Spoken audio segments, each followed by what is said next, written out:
Levitico 25. Sinabi pa ni Yahweh kay Moises nang sila'y nasa bundok ng Sinai, sabihin mo sa mga Israelita na pagpasok nila sa lupaing ibinigay ko sa inyo, pati ang lupain ay pagpapahingahin tuwing 7 taon upang parangalan si Yahweh.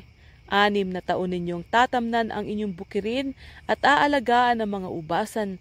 Ang 7 taon ay taon ng lubos na pamamahinga ng lupain, 1 taong nakatalaga para kay Yahweh. Huwag ninyong tatamnan sa taong iyon ang inyong bukirin at huwag pipitasan ang mga punong ubas na hindi naalagaan.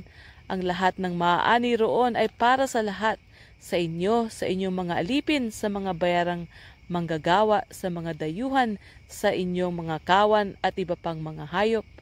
Bibilang kayo ng 7 taon, bali 49 na taon. Pagkalipas nito, sa 10 araw ng 7 buwan na siyang araw ng pagtubos sa kasalanan, hihipan ng malakas ang trumpeta sa buong lupain. Sa ganitong paraan, itatangi ninyo ang 50 taon. Ipahahayag ninyong malaya ang lahat sa buong lupain. Ito ay inyong taon ng paglaya. Ang alipin ay babalik sa kanyang sariling tahanan at ang lupaing na ipagbili ay isasauli sa dating may-ari. Sa buong taong iyon, huwag kayo magtatanim sa inyong bukirin. Huwag din ninyong aanihin ang bunga ng mga punong ubas na hindi naalagaan, sapagkat ito'y taon ng pagdiriwang at ito ay sagrado para sa inyo. Ang inyong kakainin ay ang mga halaman na kusang tumubo sa bukid. Sa taong iyon, ang lahat ng ari-ariang na ipagbili ay isasauli sa dating may-ari. Kaya't kung magbebenta kayo o bibili sa inyong kapwa, huwag kayong mandaraya. Magbabayad kayo ayon sa dami ng taon mula sa huling taon ng paglaya at magbebenta naman ayon sa dami ng taon ng pumumunga bago dumating ang kasunod na taon ng paglaya. Kung matagal pa, mataas ang halaga. Kung iilang taon na lamang, mas mababa ang halaga sapagkat ang batayan ay ang dami ng maaani sa lupa. Huwag kayo magdadayaan, sa halip ay matakot kayo sa akin. Ako si Yahweh, ang inyong Diyos. Kaya iingatan ninyo ang mga tuntunin at inyong tutuparin ang aking mga utos upang kayo'y manatiling matatag sa lupaing pupuntahan ninyo. Sa gayon, mag-aani kayo ng sagana, hindi kayo magugutom at magiging tiwasay ang pamumuhay ninyo sa lupaing iyon. Huwag kayo mag-alala sa kakainin ninyo sa 7 taon kung hindi kayo magtatanim.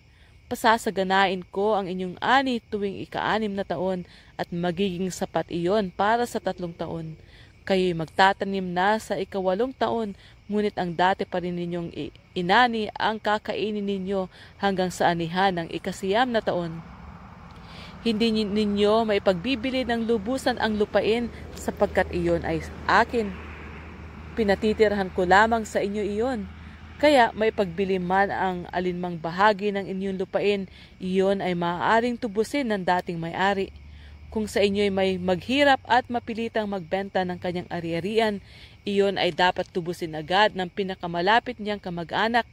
Kung wala siyang kamag-anak na makatutubos niyon, siya na rin ang tutubos upang umunlad uli ang kanyang kabuhayan. Ibabalik niya sa bumili ang katumbas na halaga ng nalalabing taon bago dumating ang taon ng paglaya. Sa gayon, may babalik sa kanya ang kanyang ari-arian. Ngunit kung wala pa siyang sapat na pantubos, mananatili iyon sa bumili hanggang sa taon ng paglaya at sa taong iyon, ang ari-arian niya ay ibabalik sa kanya ng walang bayad. Kung may magbenta ng kanyang bahay na nasa loob ng lungsod na napapadiran, matutubos niya iyon sa loob ng 1 taon. Kung hindi niya matubos iyon sa loob ng 1 taon, ang bahay ay magiging lubos na pag-aari ng nakabili kahit sumapit pa ang taon ng paglaya. Ang mga pinagbiling bahay sa labas ng lungsod na napapadiran ay tulad ng lupang ipinagbili na maaaring matubos o kaya maisauli pagdating ng taon ng paglaya. Ngunit ang mga bahay sa mga lungsod ng mga Levita na kanilang ipinagbili ay maaari nilang tubusin kahit kailan. Kung ayaw gamitin ng isang Levita ang karapatang ito, maibabalik iyon sa kanya pagdating ng taon ng paglaya kung ito'y nasa kanyang lungsod. sapagkat ang mga gusaling tulad nito ay lubos na pag-aari ng mga Levita bilang kanilang bahagi sa bansang Israel. Ngunit ang mga pastulan sa palibot ng kanilang mga lungsod ay hindi maaaring ipagbili sapagkat iyo'y pag-aari nila magpakailanman. Kung ang isang kababayan ninyo ay naghirap at hindi na niya kayang buhayin ang sarili, kupkupin ninyo siya tulad ng isang dayuhang nakikipamayan sa inyo. Huwag ninyo siyang patutubuan kung siya'y mangutang sa inyo. Matakot kayo sa Diyos at hayaan ninyo itong mabuhay ng kasama ninyo. Huwag ninyong patutubuan ang pera o pagkaing inutang niya sa inyo. Ako si Yahweh, ang inyong Diyos na nagpalaya sa inyo sa Ehipto upang ibigay sa inyo ang Kanaan at upang maging Diyos ninyo. Kung dahil sa labis na kahirapan ay mapilitan ng isang Israelita na ipagbili sa inyo ang kanyang sarili, huwag ninyo siyang ituturing na alipin. Ituring ninyo siyang katulong o dayuhang upahan at maglilingkod siya sa inyo hanggang sumapit ang taon ng paglaya. Pagdating ng panahong iyon, palalayain ninyo siya pati ang kanyang mga anak upang bumalik sa kanyang pamilya at ari-arian.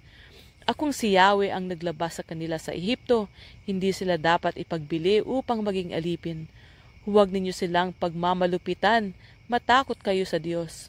Kung kailangan ninyo ng aliping lalaki o babae, doon kayo bumili sa mga bansa sa inyong paligid. Maaari ninyong bilhin bilang alipin ang mga anak ng mga dayuhang nakikipamayan sa inyo. Maaari ninyo silang ipamigay sa inyong mga anak at maaari rin ninyo silang gawing alipin, ngunit huwag ninyong aalipinin o pagmamalupitan ang kapwa ninyo Israelita. Kung dahil sa labis na kahirapan at mapilitan ng isang Israelita na ipagbili ang kanyang sarili sa isang dayuhang mayaman, siya ay may karapatang lumaya. Maaari siyang tubusin ng kanyang kapatid, amain, pinsan, kamag-anak o siya mismo kung kaya na niya. Ang halaga ng pagkabili sa kanya ay kukwentahin mula ng bilhin siya hanggang sa taon ng paglaya at ang itutubo sa kanya ay katumbas ng sweldo ng isang manggagawa. Kung matagal pa ang taon ng paglaya, malaki ang pagbabayaran ng tutubos, ngunit maliit lamang kung malapit na ang panahong iyon, sapagkat ang itutubos sa kanya ay batay sa dami ng taon na dapat pa niyang ipaglingkod. Ituturing siyang bayarang manggagawa sa panahon ng kanyang paglilingkod, ngunit hindi siya maaaring pagmalupitan. Kung hindi siya matubos sa mga paraang nabanggit, siya at ang mga anak niya ay palalayain pagsapit ng taon ng paglaya, sapagkat alipin ko ang mga Israelita at ako ang nagpalaya sa kanila sa Ehipto. Ako si Yahweh, ang Diyos ninyo.